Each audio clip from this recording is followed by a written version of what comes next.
నా పేరు శైలజ, వయసు 29 సంవత్సరాలు.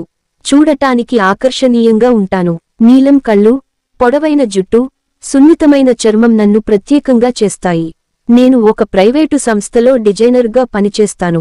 నా కంపెనీ నాకు ఒక అందమైన అపార్ట్మెంట్ ఇచ్చింది. 2 పడకగదులు, ఓపెన్ కిచెన్, బాల్కనీ ఉన్న ఆ ఇల్లు చాలా హాయిగా ఉంటుంది. నేను ఒంటరిగా ఉంటాను, ఇంకా పెళ్లి చేసుకోలేదు. ఒకరోజు మా కంపెనీ కొత్త ప్రాజెక్టు కోసం హైదరాబాద్లో సమావేశం ఏర్పాటు చేసింది. హైదరాబాద్లోనే నా కాలేజీ రోజులు గడిచాయి. ఆ నగరం నాకు సొంత ఊరిలా అనిపిస్తుంది. ఆ సమావేశంలో మా కొత్త టీం లీడర్ను కలవాల్సి ఉంది. సమావేశం మొదలైనప్పుడు ఒక ఆకట్టుకునే యువకుడు గదిలోకి అడుగుపెట్టాడు. ఎత్తైన శరీరం, సొగసైన దుస్తులు, నవ్వుతో మెరిసే ముఖం. అతని నడకలో ఒక ఆత్మవిశ్వాసం కనిపించింది. అతను మా టీం లీడర్ సురేష్ అని పరిచయం చేశారు. అతను నా వైపు చూసి మెల్లగా నవ్వాడు. ఆ నవ్వులో ఏదో మాయ ఉన్నట్టు అనిపించింది. నా గుండె కాస్త వేగంగా కొట్టుకుంది. సమావేశం అయిపోయాక కాఫీ బ్రేక్ సమయంలో సురేష్ నా దగ్గరకు వచ్చాడు. శైలజ, నీ పేరు ఎందుకో చాలా సుపరిచితంగా అనిపిస్తోంది అన్నాడు చిలిపిగా. నేను నవ్వి, అందరితో ఇలాగే మాట్లాడతావా అని ఆట పట్టించాను. అతను కళ్ళు సగం మూసుకుని, లేదు, నీ కళ్ళలో ఏదో ఆకర్షణ ఉంది, నన్ను ఆపలేకపోతున్నాను అన్నాడు. అతని మాటల్లో ఒక సరదా, ఒక నిజాయితీ కనిపించింది. మేము కాసేపు కబుర్లు చెప్పుకున్నాము. అతని తెలివైన మాటలు, చిన్న చిన్న జోకులు నన్ను నవ్వించాయి. సమావేశం ముగిసిన తర్వాత అతను, సాయంత్రం ఒక కాఫీ తాగుదామా అని అడిగాడు. నేను సిగ్గుతో, సరే, ఎందుకు కాదు అన్నాను. సాయంత్రం హైదరాబాద్లోని ఒక చక్కని కేఫ్లో కలిశాము. సురేష్ ఒక సాధారణ టీ షర్ట్, జీన్స్లో వచ్చాడు. కాని అతని సొగసు అలాగే ఉంది. కాఫీ సిప్ చేస్తూ అతను నా గురించి, నా కలల గురించి, నాకు ఇష్టమైన విషయాల గురించి అడిగాడు. అతని కళ్ళలో నన్ను అర్థం చేసుకోవాలనే ఆసక్తి స్పష్టంగా కనిపించింది.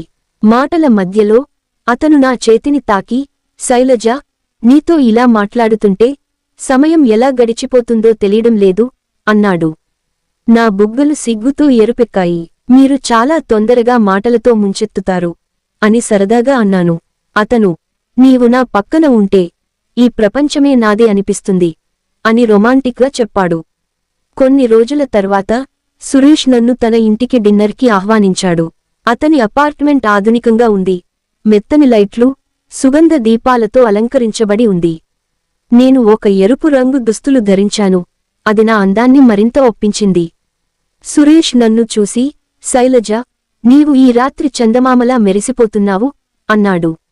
నేను సిగ్గుతో తలవంచి, అతిశయం చేయకు అన్నాను.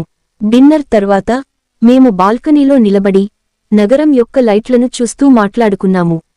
చల్లని గాలి వీస్తుండగా సురేష్ నా భుజంపై చేయి వేసి, చలిగా ఉందా శైలజ అని అడిగాడు. నేను మెల్లగా, కొంచెం అన్నాను. అతను నన్ను తన వైపు మెల్లగా తిప్పి దగ్గరగా లాగాడు. అతని వెచ్చని శ్వాస నా ముఖంపై తాకింది. శైలజ, నీ కళ్ళలో నేను నా ప్రపంచాన్ని చూస్తున్నాను అని అతను నా చెవిలో గుసగుసలాడాడు. ఆ మాటలు నా ఒళ్లంతా ఒక వణుకు పుట్టించాయి. అతను నా ముఖాన్ని తన చేతుల్లోకి తీసుకుని నెమ్మదిగా నా పెదవులపై ముద్దు పెట్టాడు. ఆ ముద్దు మృదువుగా, ప్రేమతో నిండి ఉంది. నేను కళ్ళు మూసుకుని ఆ క్షణంలో పూర్తిగా మునిగిపోయాను. అతను నన్ను మరింత గట్టిగా కౌగిలించుకుని, నీవు నా జీవితంలో అతి ముఖ్యమైన ఆభరణంవి అన్నాడు.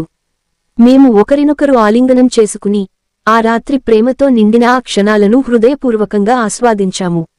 మరుసటి రోజు ఉదయం సురేష్ నాకు ఫోన్ చేసి, శైలజ, నిన్న రాత్రి నా జీవితంలో మర్చిపోలేని క్షణం అన్నాడు. నేను సిగ్గుతో నవ్వి, నీతో గడిపిన ప్రతి క్షణం నాకు అమూల్యం అన్నాను.